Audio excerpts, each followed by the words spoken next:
So check out the chicken wire to the left. We're turning that into this. Again, chicken wire to the left, and we're turning it into this. Yeah, I cheated a little bit. We laid carpet, but in this video, we're gonna make balusters, custom, and classy this space up a little bit. So let's get started.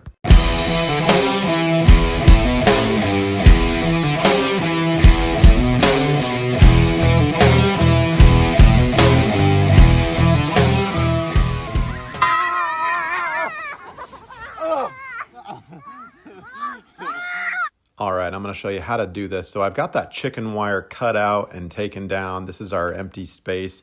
I've got horizontal beams that I know that I'm gonna keep up there. It's painted, it's where I want it. We're gonna measure that space, and I'm gonna draw everything out on a piece of paper to make sure everything is to code and spaced evenly. And today I'll be working with 1x2 select pine from the local hardware store. I'm gonna sand down the edges a little bit because they're super sharp, and I'm gonna rough it up just a slightly, nothing crazy, and then prime all surfaces, one layer of primer.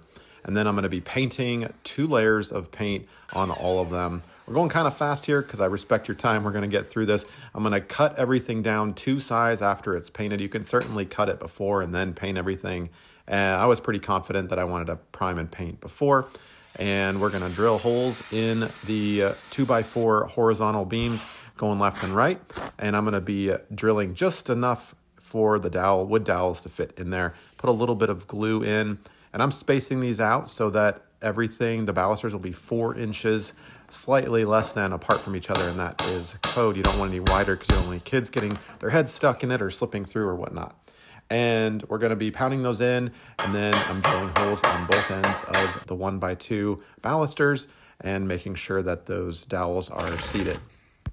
I'm gonna put some tape indicating the depth for the dowels, and I'm gonna drill my holes on the vertical or the upside down surface of the downward facing surface of the top horizontal beam. And I'll slide my dowels in like this.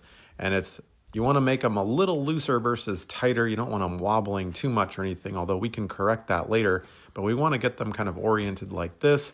And then I'm gonna be pushing upward. If they're too tight, it'll be really hard. So you gotta get some type of, I've got this little like floor finisher piece and a hammer, and I can move the entire unit upward and sliding it into position. I'm gonna tighten both of those horizontal rails with diagonally placed screws that go into that really tall, thick beam. And then of course, make sure everything is level. You don't want anything wobbling or whatnot. And you can put some caulking in to hide the gaps. If you do have significant play in any of them, you can use a little syringe and some wood glue, slide it up in there, let it dry. And then once that's dry, you can use paintable caulking and cover those gaps just like that.